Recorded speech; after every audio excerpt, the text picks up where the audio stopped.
not simply about desire or attraction. It reflects a deeper cycle. There is a common belief that people with narcissistic traits are especially passionate or intense partners, a myth reinforced by cultural. In reality, what feels like intensity is often inner distress. Their behavior is not driven by mutual connection or emotional closeness, but by an ongoing need for external validation. Their actions were not a reflection of your worth. They were attempts to manage an internal sense of emptiness. You were not treated as an equal partner, but as a temporary source of reassurance. Blame this perspective can be uncomfortable because it challenges beliefs that were placed on you over time. You may have been led to think that their behavior was caused by something you lacked, that if you changed your appearance, your personality, or your efforts, the outcome would have been different. In truth, no amount of perfection would have resolved the issue. A need that has no internal limit cannot be satisfied by external effort. This pattern is often described as compulsive because it is reinforced by short-term emotional relief. While you may have viewed closeness as a way to build trust and stability, they often experienced it as a way to regulate their self-esteem. When that temporary relief faded, frustration and resentment followed. Over time, this created cycles of closeness and withdrawal that were deeply confusing and painful for you. Think about how the relationship began. The attention may have felt intense and consuming, almost cinematic. But over time, it becomes important to ask whether that focus was about truly knowing you or about the reassurance they received from being admired. Seeking validation through pursuit is common in narcissistic patterns. Once the relationship stabilized, the emotional payoff diminished and restlessness returned. This cycle was driven less by the desire for a new person and more by the need for renewed validation. The most painful part is that you turned the blame inward. You questioned your appearance, your value, and your adequacy. You compared yourself to others and held yourself to impossible standards. But the issue was never that someone else was better.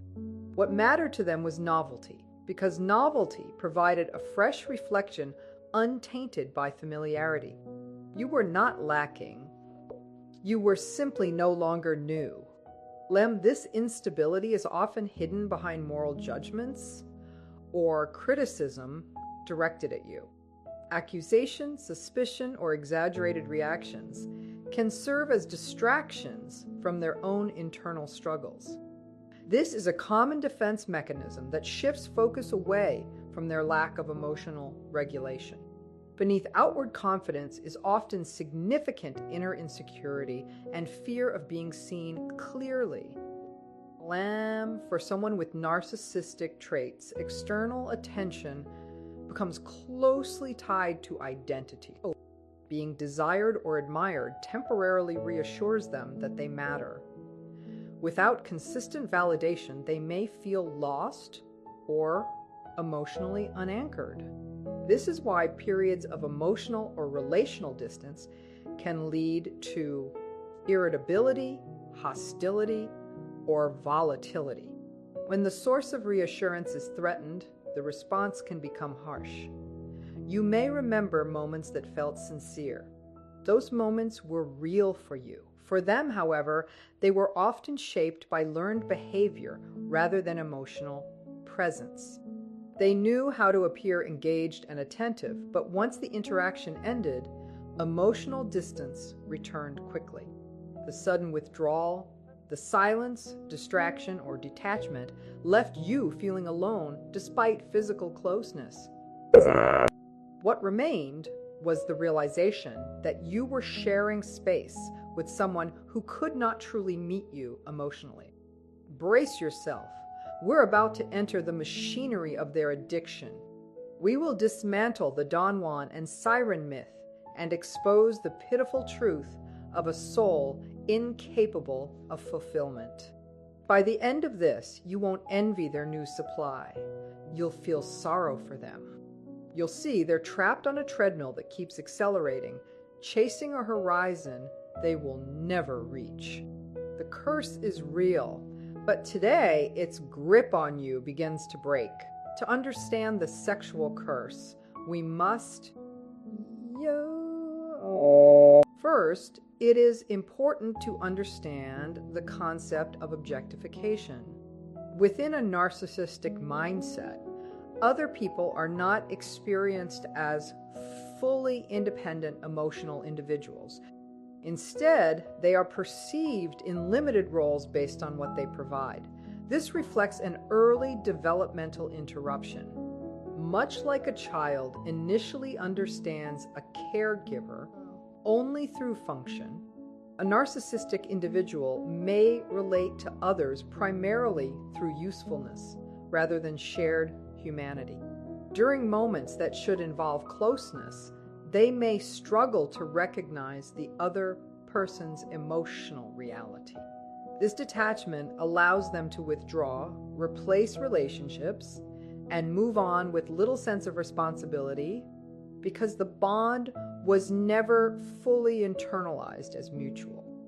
At the core of narcissism is often a deep difficulty with emotional closeness.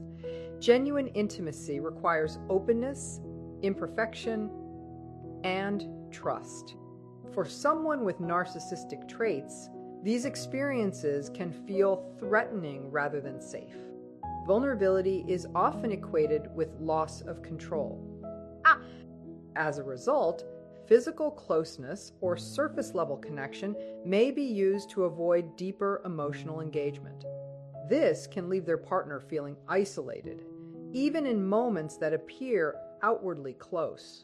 Compulsive relationship patterns are frequently driven by the brain's reward system.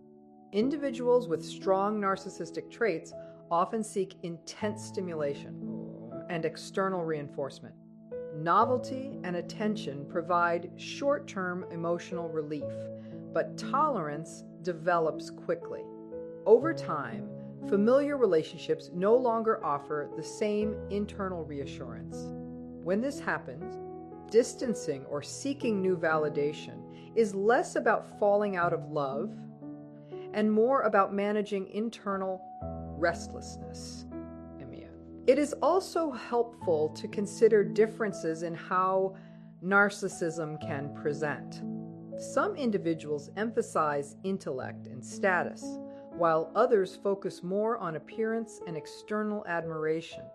In both cases, relationships may be used as a way to regulate self-esteem. When insecurity, criticism, or disappointment arises, attention from others temporarily soothes feelings of inadequacy. Being admired becomes proof of worth, even if the relief is short-lived. This dynamic can lead to rigid ways of categorizing partners. Emotional connection and desire may become separated rather than integrated. One person may be valued for stability and image, while others are idealized for excitement or novelty. Over time, familiarity can reduce interest, not because the partner lacks value, but because emotional closeness triggers discomfort or inner conflict.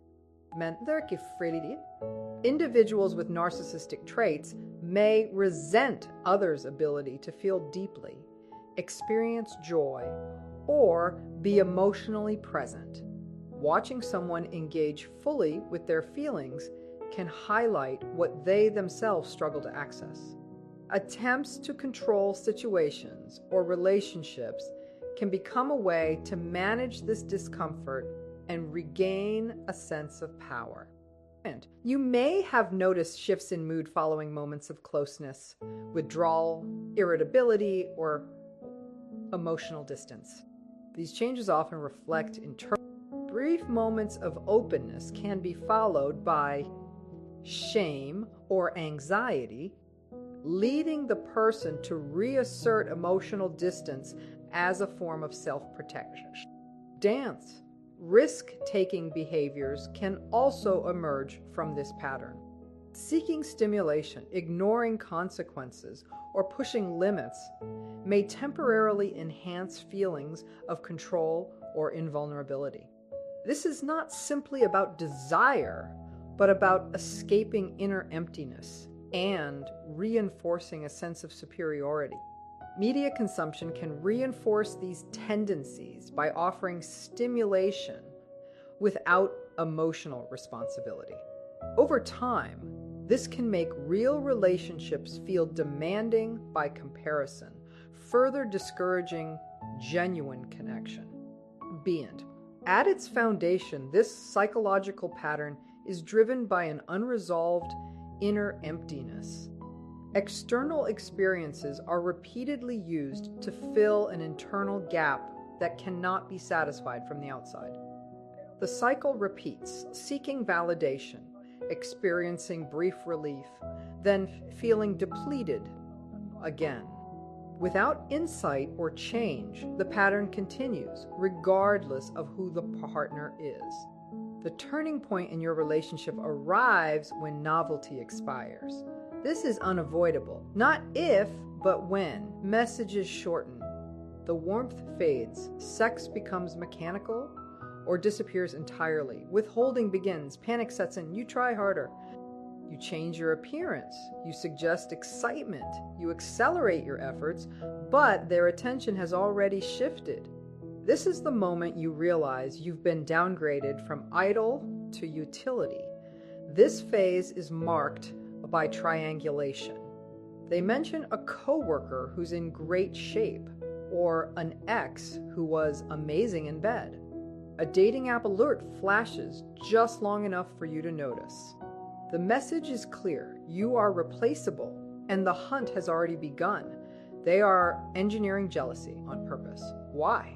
Because you're still supply. If they can't extract the high from sex with you, they will extract it from watching you unravel over them. Your distress reassures them that they remain valuable, desired, and powerful. Your suffering confirms they are still the prize. As the curse deepens, it often drags them into the darker layers of their desires. As their tolerance for ordinary intimacy increases, they may begin pushing you toward acts that violate your comfort. They pressure, coerce, and test limits, demanding degrading scenarios, introducing third parties, or insisting on boundaries you clearly refused. This is not curiosity or growth. It is a loyalty and obedience test. If you comply, they lose respect for you. If you resist, they retaliate or replace you. It is a rigged game designed to dismantle your self-respect. Then comes the revelation that shatters survivors. You uncover a double life, a hidden phone, a secret email, financial trails leading to hotels, subscriptions, or online performers. You realize that while you were lying beside them in tears, they were living an entirely separate reality. The magnitude of the deception is staggering. This wasn't an accident. It was a system, a lifestyle. They met your eyes and lied every day without hesitation, driven by a compulsion that mattered more to them than your existence. When confronted, the narcissist does not feel remorse. They erupt into narcissistic rage. How dare you look? How dare you question me? Instantly, they rewrite reality. You're labeled unstable, jealous, obsessive, controlling. They may even say, I had no choice. You let yourself go, or you were cold. They weaponize your deepest wounds to excuse their betrayal. They will torch the entire house before admitting they lit the match. This is when the discard turns savage. Once they realize you see them clearly, an addict, a deceiver, a user, you are no longer useful as a mirror. You now reflect shame instead of admiration. To eliminate the shame, they must eliminate you. They discard you for the next supply they've been grooming, leaving you feeling worthless. But understand this, they are not running towards something better. They are running from the truth you represent. Lanton. At this point, the transactional nature of the relationship becomes undeniable. You see that every kindness was a purchase. Every touch was a withdrawal. What you believed was love was a business exchange. You offered your heart. They offered a performance. The realization lands like a blow to the body. You weren't in love with a person. You were attached to a mirage. Mons. Even if they don't leave, they may enforce a sexless relationship as punishment. Intimacy becomes a weapon. They know physical closeness is how you connect, so they starve you of it. They sleep on the couch, stay up all night gaming, or withdraw completely. They want you desperate. They want you begging. This is psychological warfare fought in silence, inside the bedroom. During this stage, the mask decays. You begin to notice the flash of cruelty in their eyes when they hurt you, the smirk when you cry.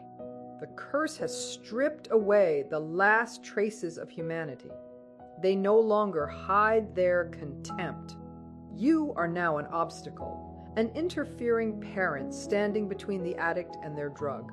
Person you loved is gone, replaced by something cold, strategic, and predatory. This moment forces a decision. Do you stay and slowly hollow yourself out, surviving on scraps of affection and mountains of betrayal? Or do you face the unbearable truth that this person cannot love, cannot be faithful, and cannot change? The curse is fatal. There is no remedy. The only escape is removing yourself from the blast radius before what remains of your soul is destroyed. Bland. Now look ahead to their future. The sexual curse is not sustainable. Time always collects its debt. The aging narcissist becomes a tragic figure. Their appearance fades. Their charm loses its edge. Younger supply either ignores them or tolerates them only for money. The ease of conquest vanishes, replaced by the crushing awareness of their own ordinariness. Desperation sets in. You'll see them chasing partners decades younger, dyeing their hair, altering their face, buying fast cars. It looks like a midlife crisis, but it's actually a supply famine. The mirror is fracturing. They can no longer access the highs that once came effortlessly. Their behavior turns desperate, predatory, embarrassing. The god collapses into the clown. Behind them stretches a graveyard of relationships, failed marriages, estranged children, wounded exes. They end up alone not by choice but by consequence. Trust is gone. Respect is gone. They sit in empty rooms, endlessly scrolling dating apps, swiping on faces that never choose them. The silence is unbearable. As real validation disappears, the addiction escalates. They retreat further into compulsions. Heavy pornography use, escorts, extreme or dangerous fetishes. The void still demands feeding, but their ability to hunt has eroded, so they pay instead. Intimacy becomes purely transactional. Stripped of even the illusion of connection, they are reduced to purchasing the fantasy of desire, alone, unsatisfied, and unchanged. Over time, desire diminishes and a cycle of shame takes hold. Beneath the inflated self-image, there is often an unspoken awareness of deep insecurity. Many such individuals recognize, at least privately, that they have damaged the few relationships that once offered genuine care, relationships like the one they had with you. Rather than face this truth, they may respond with bitterness or hostility. They generalize their pain outward, criticizing entire groups or blaming others, instead of reflecting on their own behavior. Demand. Eventually, physical and emotional strain accumulates. Years of unstable relationships, chronic stress, and unhealthy coping habits begin to affect overall well-being. Health problems arise, and moments of vulnerability are often faced alone. The appearance or status they once relied on no longer shields them. This period, sometimes described as emotional collapse, can involve depression, withdrawal, or distorted thinking as external validation disappears. Then, despite moving on, memories of you may resurface.